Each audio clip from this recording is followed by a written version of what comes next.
Okay, guys, this is serious. Maybe not so serious, but it's actually serious.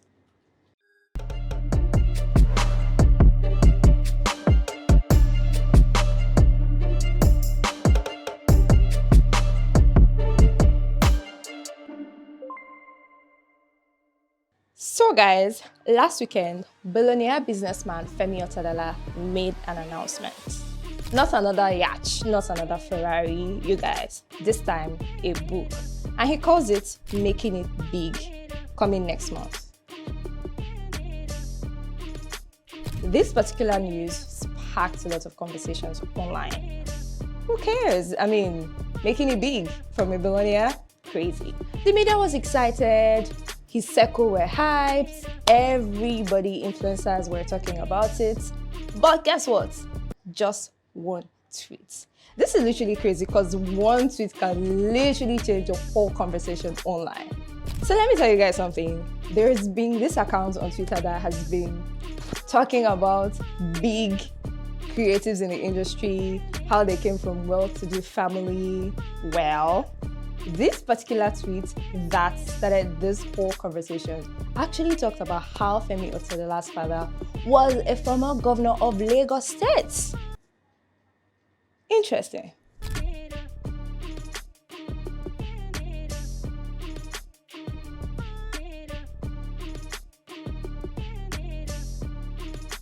Now, you guys, this isn't a grass to grace story. This is a Nepo baby story, a story of generational comfort and not just like regular people's story. And boom, just like that, the internet caught fire. Nepotism in politics, in education, in business, media, tech, hospitality, name it. And let's just even be honest, if your father had an opportunity to be there, I promise you, you are not even going to complain because me, if I get a chance, I don't even have an issue with being a Nepo baby. I just want to be part of them. But let's talk about it. There's no issue with being a Nepo baby. The problem is when you come out to say you were in Face Me, I Face Too like Davido. How? Where is that?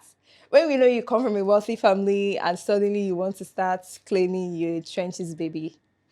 If you want to talk to me direct. Don't go through the corners. Come on now. I mean, we understand that you want to come online to tell us, oh, how I made it. I didn't have money. I was suffering. But we know you weren't suffering because even in your own suffering.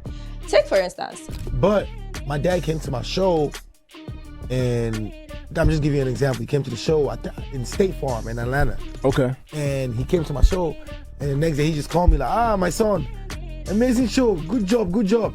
Wired me 300,000. Word? Yeah. That's fire. Like, hold this. Oh, thanks, Dad. Davido says, oh my God, I remember my first show.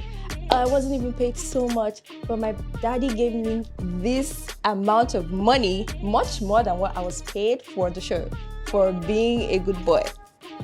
Tell me, how is that even you telling us that you were suffering? Does it make any sense? So this is not to say the Nepo babies don't work hard. Obviously they do.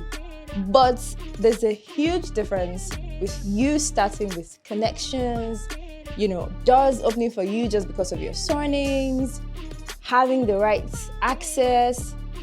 Obviously, you have the leverage over people who don't even have any, people who you have to work so hard to get even the basic thing as a laptop to work. So, is the mathing? Is it beginning to make sense? So in all of these things that were going on, one ex-user says, oh my God, the Nepo babies are outworking you guys.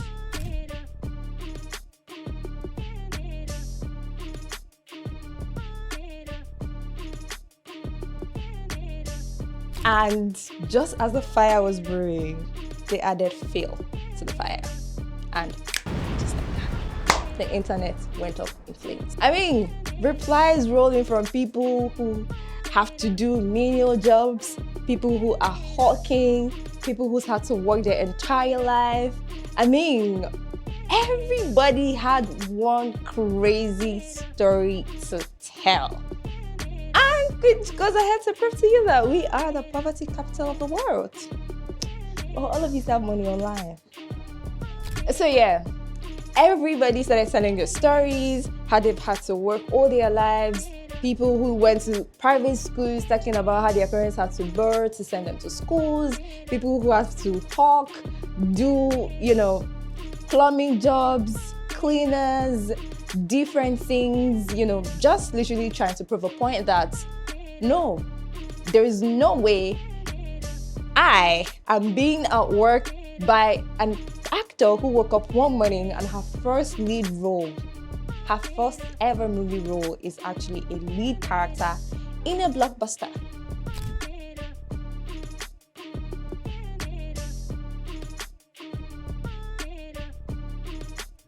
Mind you, people have had to audition for years to get casted in a movie. But let's be honest, guys, if I had an opportunity, I would definitely choose otedola over my own father. And that is the truth. Everybody wants to have access, connections. You want to have an edge. You don't want to start your life trying to choose, oh, do I go to uni or do I drop out or do I go to uni to hustle? How do I get data? How do I get food? I can literally just fly out when I feel the slightest discomfort. So maybe the problem isn't Nepo babies. The problem is people who did not come from grass trying to preach to people who are actually still on the grass that they can help you. Writing self-help books when you do not start from the scratch. How you gonna help me, bro? Do you know what it feels like to do 001 every day? Let's talk about another Nepo baby. Oh yes, the people's favorite, our dancing governor. You know how people are excusing everything going on with him because, his niece, his nephew is the one of the music industry. Oh my God, he's from the N.A.T family. Well, he's on the news again. Let's see what he has to offer.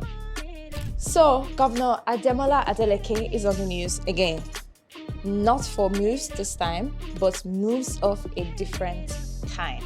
With the new coalition forming and deflections flying faster than INEC promises, many expected him to jump ships, but instead, he's sticking with PDP.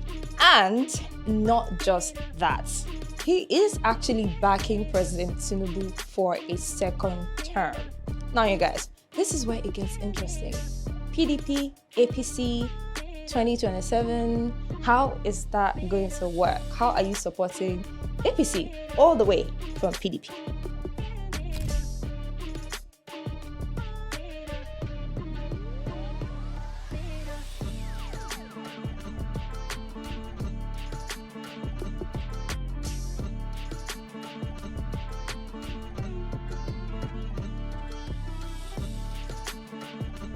Now this has got tongues wagging. Is it loyalty, ambition, strategy, or another dance move in the choreography of Nigerian politics? I'll leave you to connect the dots. But as always, no comments.